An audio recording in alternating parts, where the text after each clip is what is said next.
हाँ तनेजा साहब, good evening good evening. हाँ जी हाँ जी। नहीं वो आपका आदमी 10 लाख रुपए लेकर आ गया था, थैंक यू बोल रहा हूँ मैं आपको। हाँ कॉर्पोरेटर से बात हो गई है मेरी। तनेजा साहब एक बात और मेरी आप ध्यान से सुन लीजिए, साल भर के अंदर अंदर प्रॉपर्टी का दाम 40% ज्यादा होने वाला है। ऐसे ही थोड़ी FSI शर्मा बोलते हैं मुझे। हाँ जी हाँ जी हाँ, okay good night good night.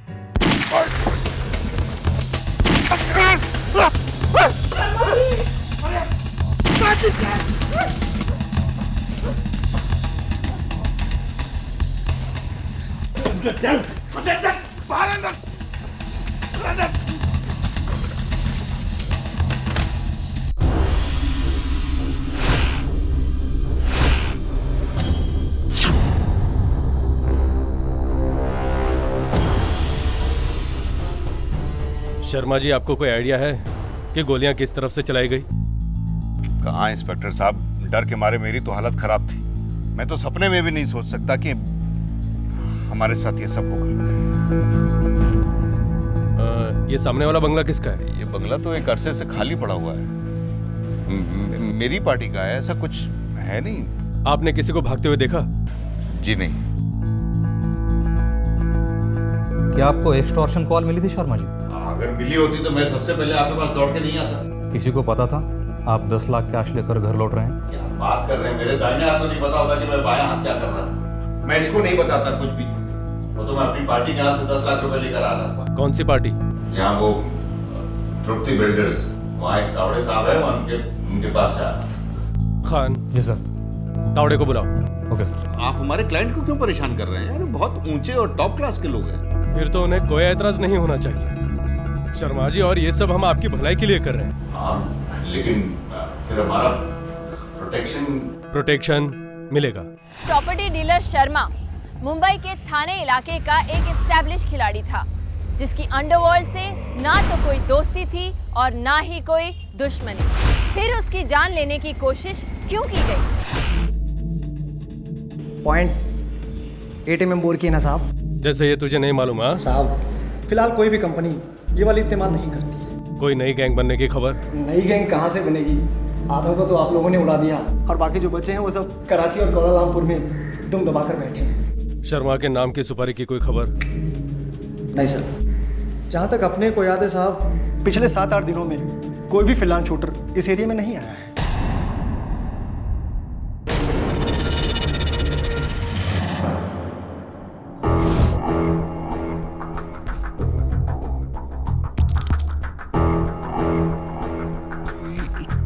अगली बार ये 10-12 गोली देने नहीं आऊँगा, समझा? इतने में अपन का भाड़ा भी नहीं होता। वैसे एक बात बता, ये तू 10-12 गोलियों का करता क्या है? अचार वचार तो नहीं डालता?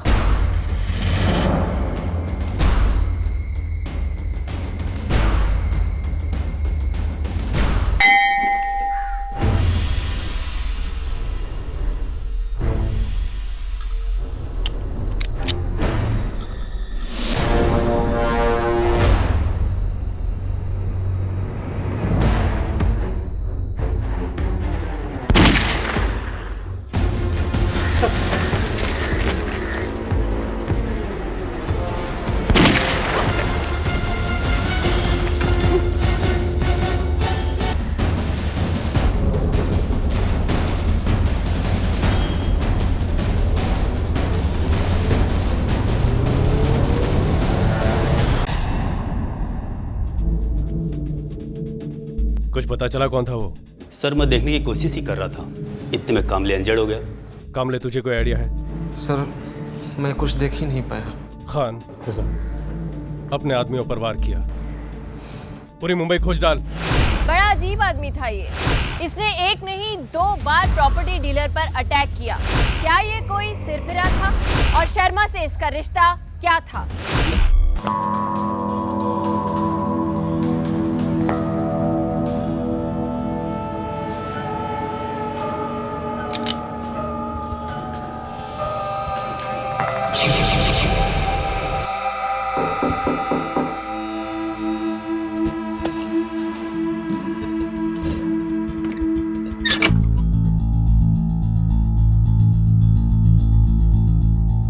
क्या रे प्रदीप, किधर है तू? मैं कब से तेरे लिए बस स्टॉप पे वेट कर रही हूँ। मैं थोड़ा बिजी था।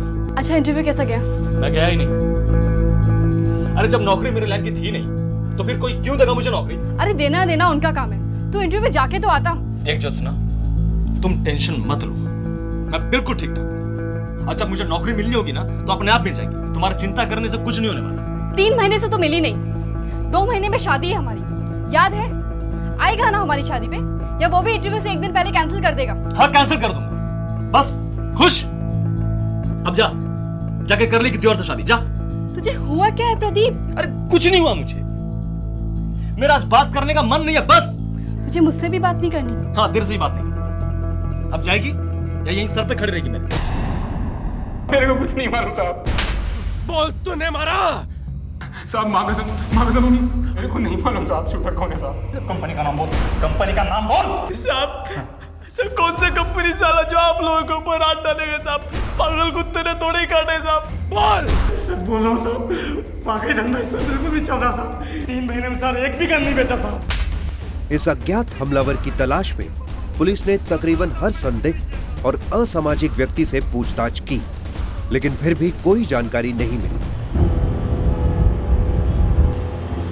और दूसरी तरफ प्रॉपर्टी डीलर शर्मा लगातार खौफ के साए में जी रहे थे।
हमारी गाड़ी का शीशा अगर वो बुलेट प्रूफ नहीं होता तो अपना तो हो गया था ना राम नाम सत्य। आप ऐसा क्यों बोल रहे हैं जी? तो फिर कैसे बोलूं मैं?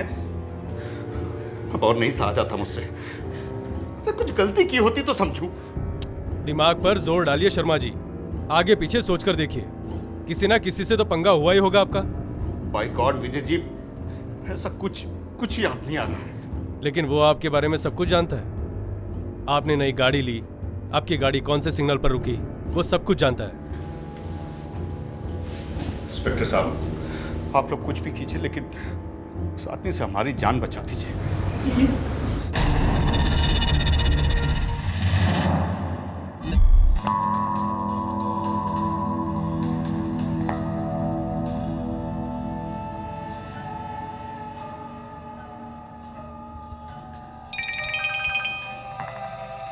हेलो, गोलियां चाहिए। आज नहीं, कल बात कर। कल नहीं, आज ही चाहिए, एकदम अर्जेंट है। वो जो गन्ने की दुकान है ना, मुझसे वहीं मिलना। अरे तो वही है ना जो 10-10 गोलियां मांगता है? हाँ, क्यों? नहीं, आज तो नहीं। आज मुश्किल है। वो दरअसल क्या है कि आज मैं भी ससुराल आया हूँ, मेरा मतलब थाने हाजिरी देने के लिए। एक काम कर, तू मुझे 8 बजे फ़ोन कर, फिर बात करता हूँ।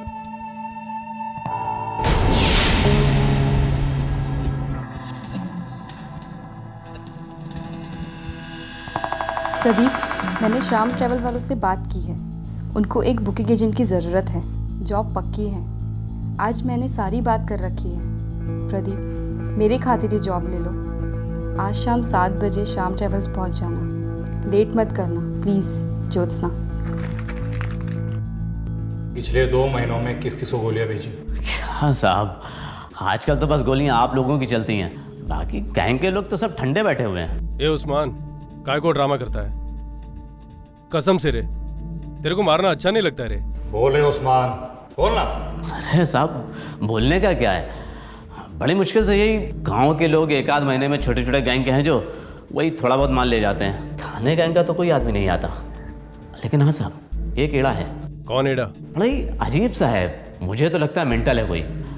वही 10-12 दाने खरीदता है, बोलता कुछ नहीं। किस तरह की गोलियां खरीदता है आदमी? 0.8 mm बोर। आखिरी बार कब बात हुई थी तेरी उससे? अभी थोड़ी देर पहले उसका फोन आया था। प्रदीप, ड्यूटी का वक्त सुबह को 9 बजे से लेकर रात को 10 बजे तक। और सर सैलरी? सैलरी 6,000 रुपये। सर 6,000 रुपये? साहब साला फोन नहीं उठा रहा। ला नंबर दे। सर पहले जहाँ मैं काम करता था वहाँ तो मुझे 20,000 रुपये मिलते थे। 20,000? ऐसी नौकरी कहाँ मिलती है? मैं अपना धंधा बंद कर देता हूँ और खुद भर्ती हो जाता हूँ। सर 15 से नीचे मैं काम नहीं कर सकता।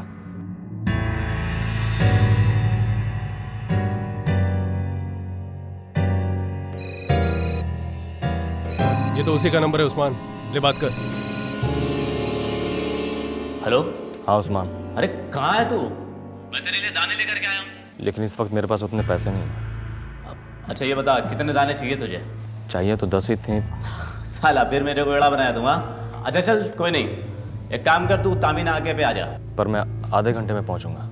ठीक है कोई नहीं, आजा आजा। हाँ साहब कह आधे घंटे में आऊँगा।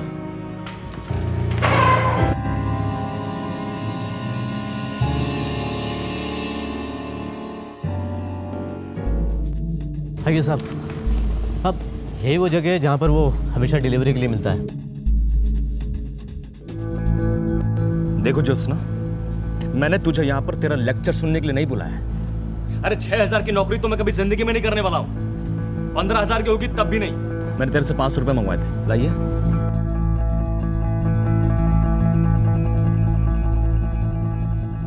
क्या करोगे इतने पैसों का? पियोगे ना? हाथ छोड़ ज्योत्सना। प्रदीप, तुझे दुनिया की गरज है, दुनिया को तेरी नहीं। मैंने कहा ना हाथ छोड़ ज्योत्सना। तेरी नौकरी क्यों गई थी? आज तो मैं सच जानकर ही रहूंगी। तू हाथ छोड़ेगी कि नहीं? तुझे वहाँ वाकई 20 मिलते थे? आधे घंटे पहले आधा घंटा हो गया उस्मान। कहाँ है तेरा एड़ा? फोन लगा साले को।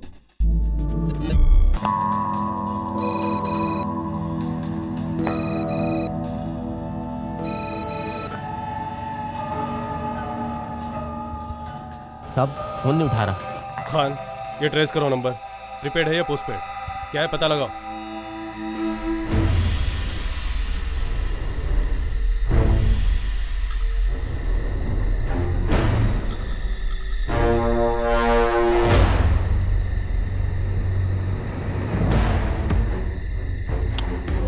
सर प्रीपेड कनेक्शन है, फेक आइडेंटिटी को नंबर बेचा गया है, लेकिन उसने पिछले 2 दिन में जितने भी फ़ोन किए पूरी लिस्ट मिली है कंपनी से। ये देखिए सर, 4 नंबर हैं, उसमें से 3 तो उसने उस्मान को ही किए हैं। ये अलग नंबर है। मिला नंबर।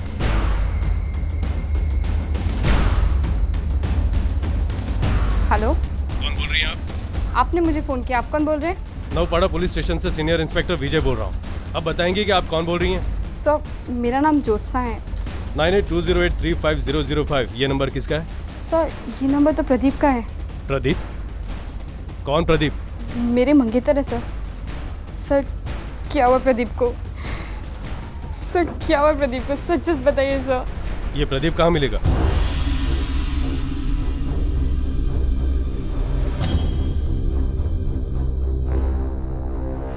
जी वो शर्मा जी हैं अंदर। क्या काम है? वो मैं उनके लिए काम करता था पहले। तो अब क्या काम है? कुछ नहीं, थोड़ा काम था, उनसे मिलना था बस। जानते हो मुझे? बोलिए ना, प्रदीप आया।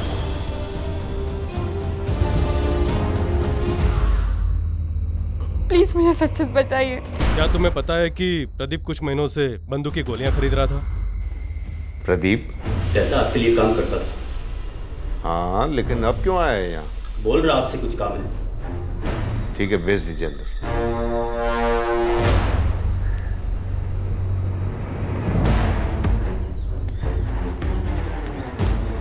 जा, जल्दी निपटा। क्या समझा? जी समझ गए।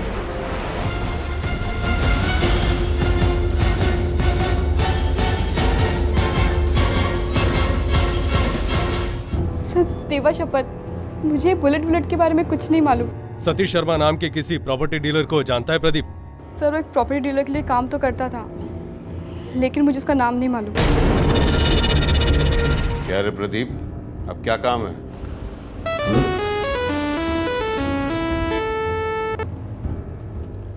हेलो शर्मा जी, आपके ऊपर हमला करने वाला पहले आपके पास ही काम करता था। प्रदीप नाम है उसका। क्या?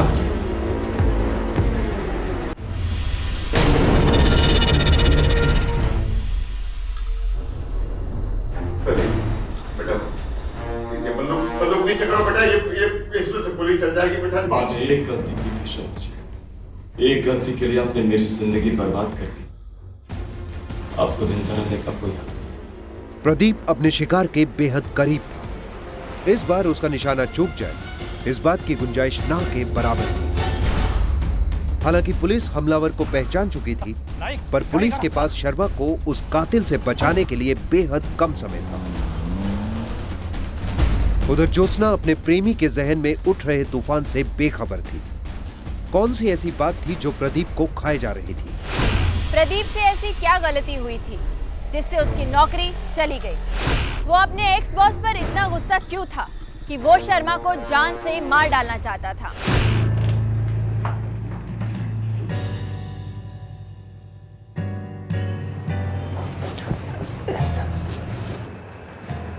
ये पूरे 5 है। शर्मा जी से कहिए अगली किस्त पूरे 6 महीने के बाद मिलेगी, तब तक मुझे कोई फोन ना करे। ठीक है सर, मैं उनसे कह दूंगा। पर इस बार प्रदीप की नीयत में खोट आ गया। प्रदीप सट्टे में काफी पैसा हार चुका था, जिसके चलते उसके सर पे ढेर सारा कर्जा था।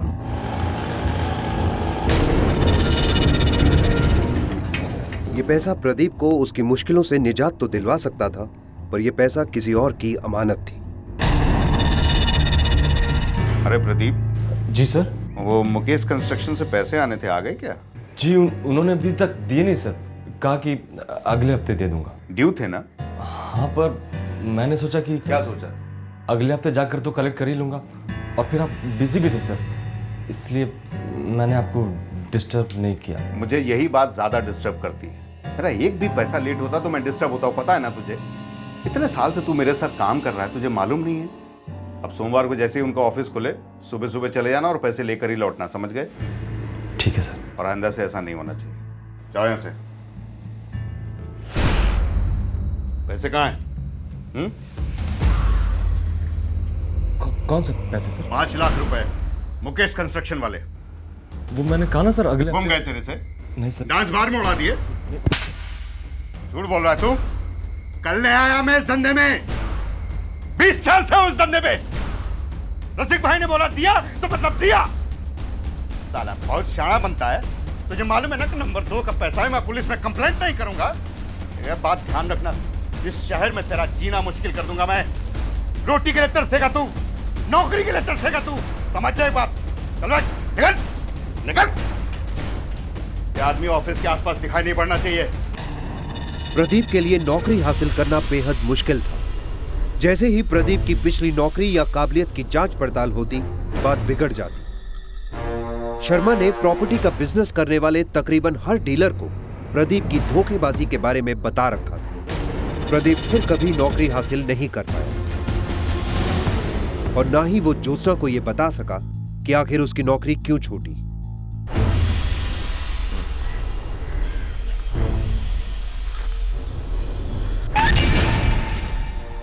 प्रदीप शायद ठीक से पिस्तौल चलाना भी नहीं जानता था, लेकिन वो शर्मा को जान से मार डालना चाहता था। एक मैं तेरे को बोल रहा हूं, तू सब कुछ भूल जा। जो हुआ मैं भी भूल जाता हूं, तू भी भूल जा। कल से वापस आ जा काम पे। मुझे तेरी बात।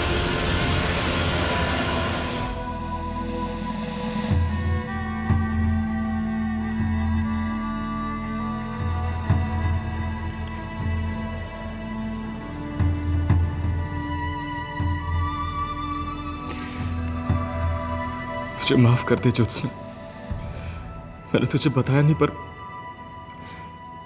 मैं बहुत कर्ज में डूबा हुआ था, इसलिए सब। बोला होता तो मैं मदद जरूर करती प्रदीप, प्यार करती थी मैं तुमसे। अब नहीं करती क्या? हाथ छोड़ो मेरा प्रदीप।